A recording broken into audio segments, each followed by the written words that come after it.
બ્રાઝિલે ખૂબ મોટું કામ કર્યું છે અને હું હમણાં ત્યાં આગળ 4-5 દિવસ રહીને આવ્યો અને એના અલગ અલગ ઇન્સ્ટિટ્યૂટો છે, લેબ જે વર્લ્ડ કક્ષાની છે ત્યાં લેબ, એમાં બ્રાઝિલ દેશની જ છે એવું નહીં, બ્રાઝિલની અંદર અમેરિકાની પણ છે, બાકીના ન્યૂઝીલેન્ડની છે, અલગ અલગ દેશોની પણ મોટી લેબો ત્યાં છે. શેના માટેની? તો જીનેટિક ગાય ભેંસને કઈ રીતે સંવર્ધન કરી શકાય એના માટેની. અને એ પ્રજાએ આપણા માટે ખૂબ મોટું કામ એ લોકોએ એમના માટે કર્યું છે. અત્યારે હું અહીંથી બ્રાઝિલ ગયો તો લગભગ 18 કલાક કરતાં વધારે ટાઈમ મને વિમાનમાં થયો, એટલે આપણા પગને બધું હજળ થઈ જાય. 18 કલાક સુધી અંદરની અંદર અહીંથી ઉડ્યું એટલે 18 કલાક સુધી ઉતરે જ નહીં વિમાન, એટલે અંદરની અંદર રહેવું પડે, તો આપણે એમ થાકી જાય.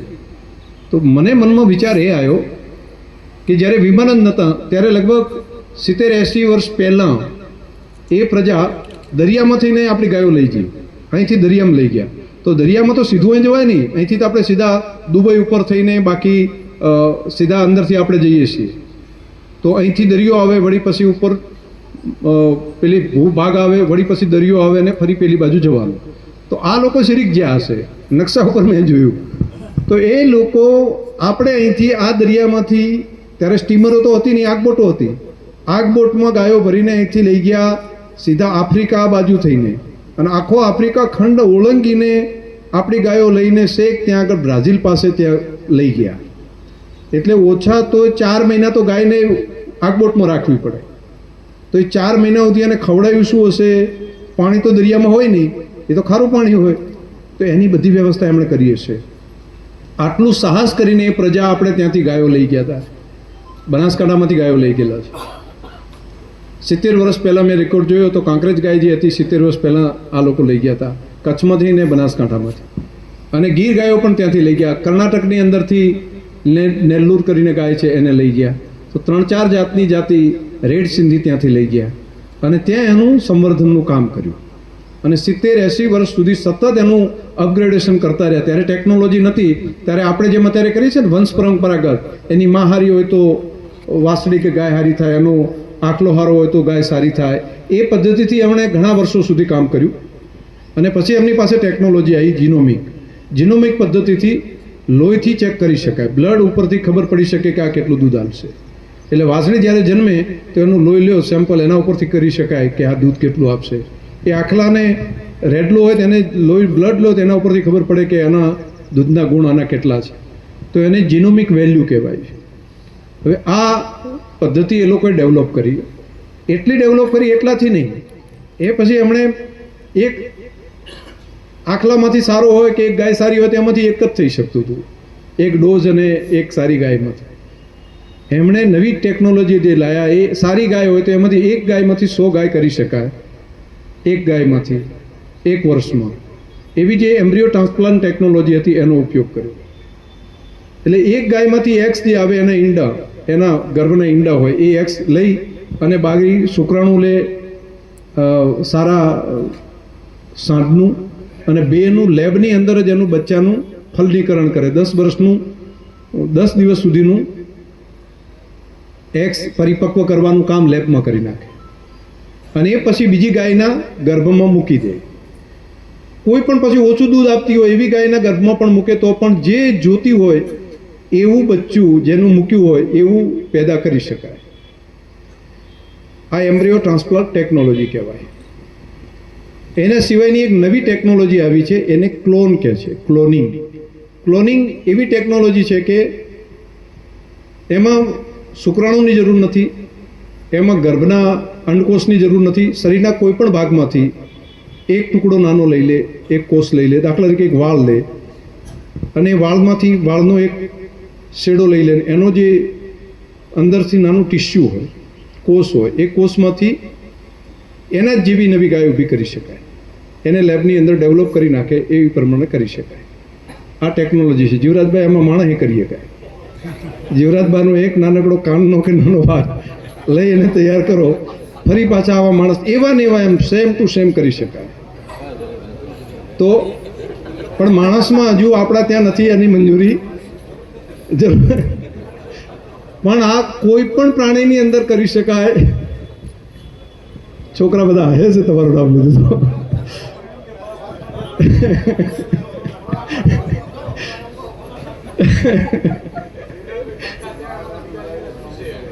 તમને જે વાત અત્યારે કરી રહ્યો છું ને, આ ગાય અને ભેંસની અંદર ખૂબ મોટા પ્રમાણમાં એનો ઉપયોગ થઈ રહ્યો છે. એને ક્લોનિંગ કહેવાય છે. તો આપણે ત્યાં મેં કીધું કે આપણે અહીંયા શું કરીએ ભાઈ. આપણે ત્યાં 2 તબક્કાનું કામ જો કરો તો આપણે બ્રાઝિલે જે 70-80 વર્ષમાં કામ કર્યું છે, આપણે 10 વર્ષમાં કામ પૂરું કરી શકાય. એટલે હું NDDBના સાયન્ટિસ્ટને લઈ ગયો હતો. આપણે ત્યાંથી પણ 2 સિનિયર ડૉક્ટરો છે એને લઈ ગયો હતો. આપણા MD પણ હતા અને હું પણ ત્યાં હતો. લગભગ 5 દિવસ સુધી આખા દેશમાં આ ખૂણેથી આ ખૂણે લગભગ અંદર ને અંદર 3 વિમાન ફરવા પડે ને, 2-3 એરપોર્ટ ઉપર, ત્યાં સુધી એના ફાર્મ, તેની લેબ બધે જઈને લગભગ 18 કલાક જેટલું સતત કામ કરીને આખો રૂટ બનાવીને 5-6 દિવસ સુધી સતત ઘણી બધી માહિતી લીધી છે, ઘણું રેકોર્ડ લીધું છે, ઘણા ડેટા લીધા અને ઘણા બધા MOU પણ એની સાથેના કરાર પણ કર્યા છે. આ બધું જો ભેગું આપણે કરા તો મંત્રીશ્રીઓ પણ અહીંયા છે, AI કર્મચારીઓને એની સાથે જોડવા પડશે. એનો ડેટા લીધા પછી એક ઇઝરાયલ દેશ છે, ઇઝરાયલનો ડેટા લીધો. ઇઝરાયલે પણ 50-60 લીટર સુધી દૂધ આપતી ગાયો કરી નાખી. એવું ને એવું અમેરિકા છે, USA પણ આવું કામ કર્યું છે કે એને પણ 40 લીટર 50 લીટર સુધી દૂધ આપતી ગાય HF ગાય કરી છે. ઇઝરાયલનું વાતાવરણ તો બિલકુલ ગરમ છે, આપણા કરતાં ટેમ્પરેચર વધારે છે, પણ એને ટેકનોલોજી વધારાની બીજી લાવી છે. તો એણે કર્યું શું? તો સૌથી પહેલાં બ્લડના આધાર ઉપર 100% ગાય કે ભેંસ એનો બ્લડનો રિપોર્ટ લેવાનો, જેટલી ગાયો છે આપણે ત્યાં, જેટલી ભેંસો છે એનો રિપોર્ટ લેવાનો, એનું દૂધ લેવાનું, એનો રેકોર્ડ માપવાનો, દરેક ગામનું, દરેક ગાયનું. આપણે ત્યાં દાખલા તરીકે 30 લાખ જેટલા ગાય અને ભેંસ થઈને આપણા ક્ષેત્રની અંદર છે. કેટલા? 30 લાખ. એટલે ભારત દેશના 1% જેટલા ગાય ભેંસ આપણે ત્યાં છે. 100% આનું જો આપણે મેપિંગ કરી નાખો, 1 વર્ષ સુધી આ કામ કર્યા કરીએ, AI કર્મચારીને કામ સોંપો, એને GPS સાથે જોડી દે. GPSની સિસ્ટમ છે કે જે તે ઘર હોય એમને ત્યાં જઈને એમણે માપ કર્યું કે બહાર જ્યું, તો GPS સાથેનો ડેટા એને જોઈન્ટ કરી દે. એમને AI કર્મચારીને આપણે પૈસા આપશું વધારાના. એ એનું બ્લડ દર મહિને એક વખત લઈ લે, ઇન્જેક્શનથી નાનકડું સેજ લેવાનું થાય, અને બીજું એનું દૂધ માપી લે. દૂધ માપીને એનો ડેટા, એનો ફોટો એ અપલોડ કરી દે. તો આપણી પાસે એ ટેકનોલોજી છે કે જીનોમિક ચીપ આપણે તૈયાર કરી છે. કાંકરેજ ગાયની પણ જીનોમિક ચીપ બનાસ ડેરી અને NDDBએ ભેગી કરી છે કે એની અંદર એ લોહી મૂકે અને એના ગુણધર્મ ચેક કરી લેવાય. તો તરત આપણે એના ઉપરથી કહી શકીએ કે હવે 1 વર્ષના અંતે આપણે કહી શકીએ. અને 1 વર્ષ પછી તો એવી પરિસ્થિતિ થાય કે બાછડું જેવું જન્મે એટલે તરત એનું લોહી જોઈને આપણે ચીપમાં મૂકો અને તરત એ કોમ્પ્યુટર કહી દે કે આનું દૂધ આટલું હશે. તો 1 વર્ષ સુધી આ જીનોમિકનું કામ, ડેટા તૈયાર કરવાનું કામ આપણે કરવું પડે, એનું માપણી આખી કરવી પડે. અને એ કામ જો આપણે કરી નાખા તો 1 તબક્કાનું સારી બ્રીડ કઈ છે અને નકામી કઈ છે એનું આપણે બાયફર્કેશન બેઠા બેઠા આંકડા ઉપરથી કહીએ કે હવે આ ગાય તમે કાઢી મૂકો, આની કાંઈ આમાંથી કાંઈ તમે નવી આનો વિદન ના કરાવતા, અથવા તો આની વાસળી લઈને મોટી કરવા જેવું ન થાય. તો તમે આ બેનો ડેટા આપણી પાસે કમ્પ્લીટ ક્લિયર કટ આવી જાય. એક કામ આ થાય. બીજું, એમ્બ્રિયો માટે સારી જાતની જે ગાય કે ભેંસ હોય એની એમ્બ્રિયો લઈને બીજી જે આપણી ગૌશાળામાં ગાયો છે, જે ઝેરાની અંદર ફરે છે ગાયો, એ ગાયોની અંદર અથવા આપણા ઘરની અંદર પણ જે ઓછું દૂધ આપવાવાળી ગાયો છે, એમાં જો આના ઈંડા એનું એક્સ મૂકી દે તો એની વાછડીઓ જેટલી આવે એટલી બેસ્ટ ક્વોલિટીની આવે. એ 30-35 લીટરવાળી આવી શકે. અને આ હજારોની સંખ્યામાં આ એમ્બ્રિયો ટ્રાન્સપ્લાન્ટનું કામ કરી શકાય. એના ખેતર ઉપર પણ, ઘર ઉપર પણ કરી શકાય. અને એક ગાય ઓછામાં 100 જેટલા ઈંડા એક્સ એની અંદરથી મળી શકે વર્ષમાં. તો જો સારી બ્રીડ એક વખત તૈયાર કરી દઈએ અને એની મલ્ટિપલ કરી નાખા, અને આવી જો 10 લાખ જેટલી ગાયો જો આપણે ઊભી કરી દઈએ આપણા જિલ્લાની અંદર, એવી 10-15 લાખ જેટલી ભેંસો જો તૈયાર કરી નાખ્યા, જે 15 લીટર ટંકે દૂધ આપતી ભેંસો કરી શકાય અને આવી ગાયો કરી શકાય. આ 2 કામ આપણે કરીએ કેમ છીએ? આપણી પાસે બધું જે ટેકનોલોજી, પહેલાં આપણી પાસે એમ્બ્રિયોની નહોતી. આજે એમ્બ્રિયો ટ્રાન્સપ્લાન્ટ ટેકનોલોજી ભારતમાં સૌથી પહેલી બનાસ ડેરીએ લઈ લીધી છે અને એ આપણા હાથમાં આવી ગઈ. અને એ અત્યારે આપણે એમાંથી બચ્ચા તૈયાર કરવાનું કામ ટ્રાયલ બેઝ ઉપર કર્યું અને 2 વર્ષથી એની સફળતા મળી ગઈ. અને અત્યારે હાલ રૈયાની અંદર એમાંથી પહેલા તબક્કામાં જે બચ્ચા કાઢ્યા, તૈયાર થયા, એ અંદર તૈયાર થઈ ગયા છે. દૂધમાં પણ આ વખતે પડી ગઈ છે. એટલે લગભગ વિયાવાનું કામ પહેલા તબક્કાની જે વાસળીઓ હતી એ તો કરી દેશે, અને એના જે બી સેમ છે એટલે આપણને અંદાજ તો અત્યારે જ આવી જાય છે. એના ટેસ્ટ અત્યારે પ્રાઇમરી કર્યા, ખબર પડી ગઈ કે દૂધવાળી સારી ગાયો છે. તો હવે એને માસ સ્કેલ ઉપર જો કરવું હોય તો એની તૈયારી કરવા માટે આપણે ભીલડીમાં 250 વીઘા જમીન લીધી, અને ત્યાં એની તૈયારી કરવા માટે 150 કરોડના ખર્ચે ભારતનું સૌથી મોટું બ્રીડિંગ માટેનું સ્ટેશન આપણે આપણા ત્યાં કર્યું છે, આપણા ભીલડીની અંદર ચાલુ કરી દીધું. એનું કામ પણ લગભગ 80% પૂરું થવા આવ્યું છે, અને 3-4 મહિનાના તબક્કામાં આ કામ પૂરું થઈ જાય. 3 થી 4 મહિનામાં એનું લોકાર્પણ કરવાનું આવશે. તો આપણા દેશમાં માત્ર કાંકરેજી ગાય નહીં, બધી રેડ સિંધી હોય, થરપારકર હોય, સાઈવાલ હોય, ત્યાંથી ગીર હોય, બધી ઓલાદની ગાયો માટેનું એક સંવર્ધનનું કામ આપણે ઊભું કરી શકશું. આના પછીનો જે તબક્કો ચાલુ થવાનો છે એ બહુ અગત્યનો છે. આપણે દૂધમાંથી પૈસા કમાણા, પણ હજુ બ્રીડમાંથી પૈસા નથી કમાણા. આપણી પાસે સારી ઓલાદ લાખોની સંખ્યામાં આપણે તૈયાર કરી દઈએ તો આ બ્રીડમાંથી બચ્ચા તૈયાર કરીને સારી ગાય અને ભેંસ, એના માટે આખો દેશ રાહ જોઈને બેઠો છે. અત્યારે આપણે દર વર્ષે બનાસકાંઠા જિલ્લો 1000 કરોડ રૂપિયાની ગાયો પંજાબથી લાવવા છે, અને પંજાબથી લાવેલી ગાયો એ આપણે અહીંયા આગળ આપવા છે. 1000 કરોડ રૂપિયા આપણે ત્યાં આપી દઈએ છીએ. એ કામ આપણે આપણા બનાસની ધરતી ઉપર કરી શકાય. આપણા જવાનિયાઓને આપણે કામ સોંપી શકાય કે 200 ગાય માટેનું બ્રીડિંગનું સ્ટેશન તું કર, તને સારા એક સમય આપશું, તને સારી વાસળી તૈયાર કરવા માટેનું સંસાધન તને આપશું. તો દૂધના ધંધાની સાથે સાથે બ્રીડ માટેનું કામ આપણે ત્યાં કરી શકાય. તો હું અત્યારે 1000 જેટલા છોકરાઓને આ રીતે તૈયાર કરવાનું કામ ડેરીના માધ્યમથી કરી રહ્યો છું,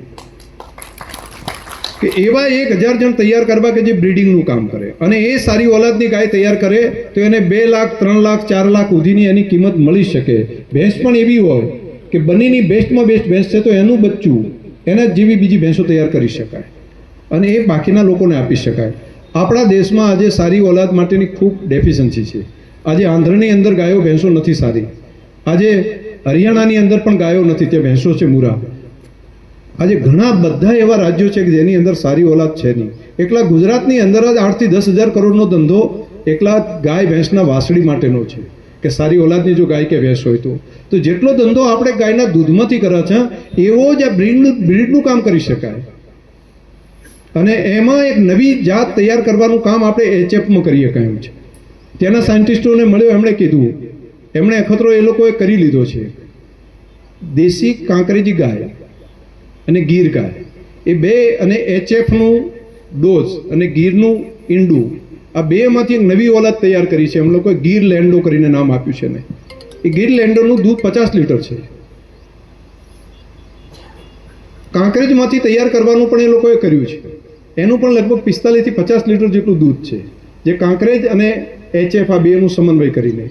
હવે એ ગાય એવી છે કે જેને 40 ટેમ્પરેચરમાં પણ એને ગરમી સહન કરી શકે છે, અને ખોરાક પણ HF ખાય છે, એનાથી અડધો ખાય છે, અને બીમાર લગભગ નથી પડતી. બીમારીના જે ગુણ, રોગ પ્રતિકારક શક્તિ હતી, બધી કાંકરેજની આવી છે, અને દૂધ HFનું આવ્યું છે. આ બંનેનું સમન્વય જો આપણે કરીએ તો એક નવી બ્રીડ આપણે તે ઊભી કરી શકીએ. બનાસની એક નવી ઓલાદ ગાય માટેની આપણે ઊભી કરી શકીએ, જેને વધારે દૂધ જુએ છે. એના માટે આવી HFની વાસળીઓ તૈયાર કરીને દુનિયામાં 5-5 લાખ રૂપિયા લઈએ તો ભારતની અંદર વેચાઈ જશે. એ બ્રીડનું એવી વાસળીઓ તૈયાર કરવાનું કામ આપણે કરી શકાય. આ ટેકનોલોજી આખી આપણે તે લાવી દીધી છે, એનું કામ હાથ ઉપર લીધું છે, અને આ કામ આ વર્ષની અંદર આપણે ચાલુ કરશો. એમાં સ્કિલ આપણે ત્યાં બરાબર નથી. એક્સ જે મૂકતા હતા એનું રિઝલ્ટ જે આવવું જોઈએ એ 30%, 35% જ આવતું હતું. તો એઆઈનું જે રિઝલ્ટ આવે છે, જે વિજ્ઞાન કરે છે ને, એમાં લગભગ 50% રિઝલ્ટ છે. 2 ડોઝ મૂકો તો એમાંનો 1 ડોઝમાંથી પ્રેગ્નન્સી રહી જાય. તો એમણે જે તૈયાર કરીએ છે 55 થી 60% જેટલો એનો રેશિયો છે. આપણે એઆઈનો રેશિયો છે ને એટલો એનો એમ્બ્રિયોનો રેશિયો છે. એટલે એના જે સાયન્ટિસ્ટો છે, એના જે સ્કિલવાળા માણસો છે, એની સાથે કરાર કર્યો છે કે એ અહીંયા આવે, આપણા ડૉક્ટરોને એ પ્રમાણે તૈયાર કરે, આપણા જે ટેકનિશિયનો છે એને તૈયાર કરે. તો મહિનાની ટ્રેનિંગ માટે બ્રાઝિલના ત્યાંના સારા એન્જિનિયરો, સારા સાયન્ટિસ્ટોને એને બનાસ ડેરીમાં લાવવા માટેનો કરાર પણ આપણે કરી લીધો છે. અને એ આઈને આપણા માણસોને તૈયાર કરે. બાકી સ્કિલ તો આપણે ત્યાં પડી છે. આપણા સારા એઆઈ કર્મચારી હોય એની ટ્રેનિંગ અપાવશું તો એઆઈનું કામ જે કરે છે ને એ જ પ્રમાણે એ લોકો એમ્બ્રિયોનું કામ પણ ત્યાં ગામ કક્ષાએ કરી શકે. અને એમ્બ્રિયોને ફ્રોઝન તરીકે જેમ ડોઝ આપીએ છીએ ને એ પ્રમાણે ફ્રોઝન કરીને પણ આપી શકાય છે નાના બોક્સમાં. તો આપણે માસ સ્કેલ ઉપર આખા દેશની અંદર એક નવી ક્રાંતિ બનાસ કરી શકે. અને નવી ક્રાંતિ જેમ દૂધમાં થઈ એના કરતાં પણ મોટી ક્રાંતિ આપણા બનાસમાં બ્રીડ તૈયાર કરવાનું કામ આપણે કરી શકીએ. તો આનું કામ આપણે મોટા પ્રમાણમાં કરવા માટે આગળ વધી રહ્યા છીએ. તો એનું પણ તમને જાણકારી આપું, જેને પહેલથી ખબર હોય તો એનો લાભ બધા લઈ શકે. નહીંતર ઘણાને તો ખબર ના હોય તો કઈ દુનિયા જતી રહ્યા હોય પછી પાછું ધ્યાન ઉપર આવે. તો આમાંથી તમને લાગતું વળગતું હોય તો આ કામમાં બધા લાગવાનું કરે.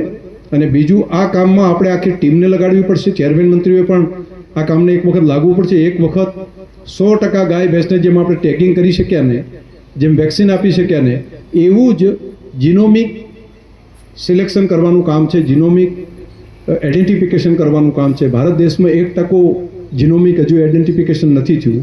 આપણે 99% ઉપર પહોંચવું છે અને 1 વર્ષમાં પહોંચવું આપણે કરી શકશું. બીજું, 4 પ્રકારના રોગ છે જેથી કરીને આપણું રશિયામાં દૂધ નથી જતું, જેના કારણે કરીને બાકીના દેશોમાં આપણું દૂધ નથી જતું. ત્યાં આપણી કિંમત લગભગ 1.5 થઈ જાય એમ છે. પણ એ આપણા ગાય ભેંસમાં રોગ છે, એના કારણે કરીને આપણે નથી કરી શકતા. તો એની રોગ મુક્ત એક તાલુકો થઈ જાય કે આમાં એક પણ પ્રકારનો રોગ નથી. 100% આપણે જે નક્કી કરીએ વેક્સિન થઈ જાય અને રોગવાળા જે ઢોરો એને આપણે આમાંથી અલગ કરી દઈએ કે ભાઈ આ અમારા તાલુકામાં અમે નથી રાખતા. એવો જો કોઈ તાલુકો થાય તો આજે પૈસા મળે છે એના કરતાં 10થી 15% વધારાના નફો અત્યારે એમાં મળવા મળે. જેમ 15% નફો મળે ને આપણને, એવો નવો નફો આની અંદર મળવા મળે સીધો. આટલું કામ જો કોઈ એક તાલુકો કરે તો એટલો ભાગનું દૂધ લઈ અને આપણે અલગ કરી અને એ દૂધને આપણે ફોરેનની અંદર મૂકી શકીએ. જે એક્સપોર્ટ ઉપર બાંધ છે જે દેશોમાં, ત્યાં પણ આપણું દૂધ આપણું પહોંચતું કરીએ. તો આ કામને ભેગું મેં લીધું છે. એનડીડીબીની એક ટીમ કામે લગાડી છે. એના માટેનું રિસર્ચ સેન્ટર એ અત્યારે હૈદરાબાદમાં છે. એ બનાસકાંઠામાં લાવવા માટેની સંમતિ એ લોકોએ આપી દીધી છે. તો એ કામ થાય. એક મોટી હોસ્પિટલ અને એક વેટનરી કોલેજ પશુ માટેની, અને એક પશુ માટેની મોટી હોસ્પિટલ, જેમ માણસની હોસ્પિટલ છે એવી જ પશુ માટેની હોસ્પિટલ, એ પણ મારા મનનું સપનું છે કે બનાસકાંઠામાં આપણે તે થાય. અને બનાસકાંઠામાં થાય તો તમારા મનની જે વાત છે એ પ્રમાણે આપણે એક આ કામને પણ, અને એ એવડી મોટી હોસ્પિટલ જે આધુનિક જેમ માણસની હોય એ પ્રમાણે પશુ માટેની હોસ્પિટલ અને એની સાથેની વેટનરી કોલેજ અને એનડીડીબીનું વેક્સિન સહિતનું રિસર્ચ થઈ શકે એવી એક રિસર્ચ સેન્ટર, આ 3 કામ આપણે ત્યાં કરવા માટે એનડીડીબીએ સંમતિ આપી છે. હવે વેટનરી કાઉન્સિલ અને રાજ્ય સરકારનો સહયોગ આપણે લેવાનો છે. મને ભરોસો છે આપણા મુખ્યમંત્રીશ્રી ઉપર અને આપણા વડાપ્રધાન મોદી સાહેબ ઉપર કે આપણે મંજૂરીની જ્યાં જરૂર પડશે ત્યાં આપણને મદદ કરશે. પરંતુ આ 2 કામ જો આપણે થઈ જાય તો આખી એક ચેન શેક પાડી તૈયાર કરવાથી કરી, એના રિસર્ચ કરવાથી કરી, વેક્સિનથી કરી અને દૂધના પ્રોડક્શન સુધીનું આખું કામ આપણે તૈયાર મોટા પ્રમાણમાં કરી શકીએ. તો આની તમને બધાને એક આ જાણકારી આપવાની હતી. તો જાણકારી તમને બધાને આપી, આનો લાભ લઈ અને બધા આગળ વધે એવી હૃદયથી શુભકામનાઓ. અને તમારી પાસે જે વાત મૂકી છે તમારા પૂરતી ના રાખજો, આ વાતને આગળ પહોંચાડજો. આપણે પોતે જાણતા હોય ને છતાંય કાંઈ બોલા નહીં ને તો શેનો અવતાર આવે? તો આપણે બધાએ વાત જાણા છે તો જેટલી જાણેલી વાત આપણે પહોંચાડવી. એવું નહીં કહેવાનું મારું બેટું મારું પેટ કોક લઈ લેશે, મારું જ્ઞાન કોક લઈ લે. જ્ઞાન વેચવા માટે હોય છે. જ્ઞાન આપણી પાસે માહિતી છે, આપો, એનો ઉપયોગ અનેક લોકો કરે અને અનેકનું કલ્યાણ થાય. સૌને હૃદયથી ખૂબ ખૂબ અભિનંદન. અને MP સાહેબે કીધું છે કે હવે આઈસ્ક્રીમ બધાને ખવડાવો.